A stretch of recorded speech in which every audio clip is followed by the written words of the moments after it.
with memories, but you know, like I didn't say half of it because for example, my knowledge of graphic design is not as complete. Okay, but here's my question. Let's say I am 20-year-old, right, or 17-year-old, and you know, how does this effect, or how does this technique, right, affects me? In other words, and this is a very important point. So again, from a scholarly point of view, okay, so let's say I spent 3 years and I kind of double this analysis, but maybe this analysis is important to people like me, or people like Zelinsky, right, who are interested in the kind of media history, media archaeology.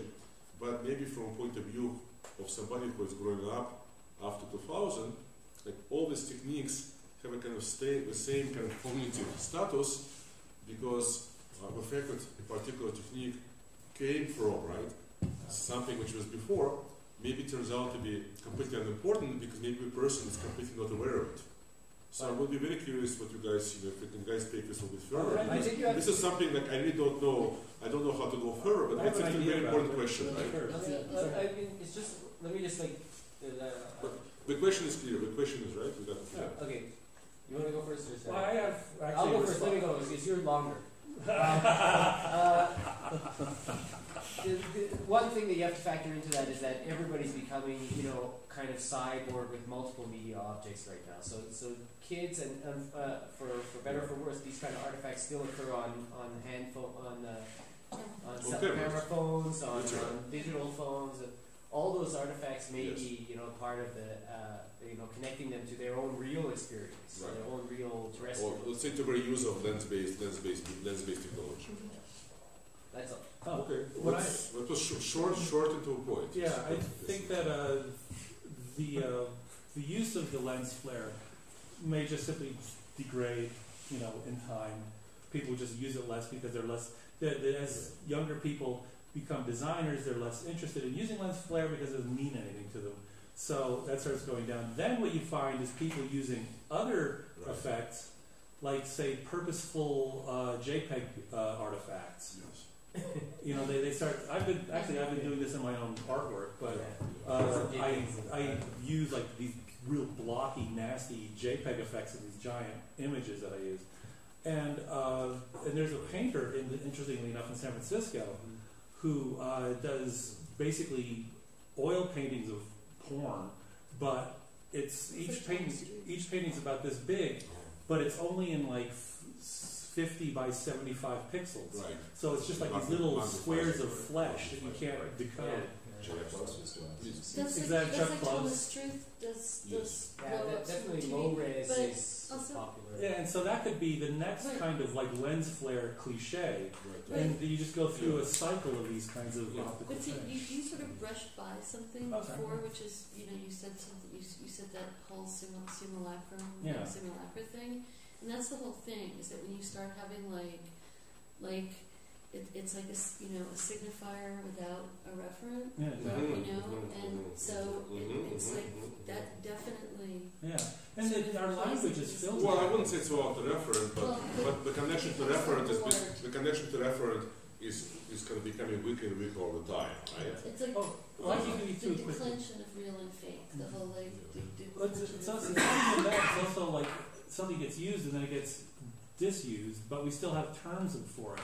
So even in language, like there's the door, the threshold of the door. Yeah. Okay, the reason why it's called a threshold is because you spread thresh on the floor, and you didn't want it all going out the door, so you have a threshold. The reason why they talk about raining cats and dogs is because your roof was made out of straw. When it rained, the animals might fall through. So it has nothing to do with reality, but it's kept. So these kinds of language links, memories. Yeah, these what was that? Traces would come through history, and I think that you're looking exactly at the same thing. These kinds of things will just simply be used until they no longer have any meaning, or if they're still, like for instance, people use the grain, the scratches on the film to make it look like it's 8 millimeter. Of course, and everybody says, oh, that's bullshit. I've seen that 1,000 times. And eventually, once they stopped even making 8mm film at all. Yes, which is I think is getting. I mean, didn't Kodak has already stopped making. Yeah, They but stopped Yeah, in the make 80s. motion film, right? So I mean, they're getting very close, No, unfortunately, right? They keep trying to stop it. Yeah, yeah. But That would sound bad. So It's Do you so know, bad about just it. on that note, Yeah, do you yeah. guys all know that there's the people trying to do the Polaroid thing? Yeah. Trying to make Yeah. Polaroid. which is what it tells about it. So this is just- Well, just if anybody loves Polaroid like stuff, there's a website and you can sort of help. They bought the factory, they bought the Oh, machinery, and fantastic. they're trying to do it. And the same with Kodachrome, they're trying to Yeah. relocate the Kodachrome lab that used to exist here in Switzerland. Yeah. Yeah, they're trying to continue 16mm and Super 8 too. So, And video 8. so I think that's the kind of thing that we're going to be looking at, really. Well, it'll be very interesting to see, and I want to say that I know that some people really didn't like, or for whatever reasons you really didn't like what I was presenting yesterday, but I think what you're actually saying to me today, well, we need to have this kind of methods, right? If we want to, for example, to understand these processes, right? So it'll be very interesting, and I don't think it's so easy to program it, but if we have the ability to analyze thousands of scripts and look how where can visual language change over time, and we will be able to actually see if these things are fading or not, right? Because the thing is, if you only look at one or two, you never know, you're never sure, right? You're never sure if you're getting the right pattern or not. So what I want to say is that this method which I was presenting yesterday, if you're thinking, for example, about the effects of, let's say, technology or the production environment onto the culture and aesthetics, and you're dealing with these fields where this kind of language, right, this kind of long, right, in a Saussurian sense, is defined by hundreds or millions of objects. It would be nice to be able to use this kind of methods to actually visualize these changes over time.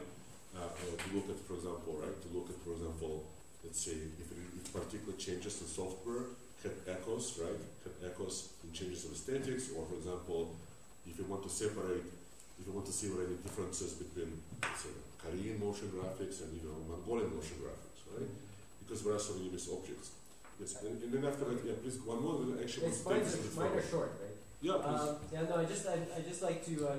I'm just curious because I still haven't. You said that that somehow these paradigms of simulations of terrestrial effects, or for example, Yes. can this was your more radical thesis. Born analog effects, right? Born analog effects. Born analog. Yes, born analog, right? That's nice. Yes. Can then go to a next generation where they lose their connection to their original context, and also are applied. That I just like you said, you can use a lens flare or what was it, a depth of field blur in a diagonal way. Right. Do you have any examples of that, or you have a visual example? Yeah, some. Yeah, I have a visual example, guys. But when if you have to go to my server and download it because In a diagonal lens flare, we said. So something that doesn't have anything to or like lens flare applied to a Word document or something. I don't know. Oh, you mean like this? Well, you go make one and do this tomorrow.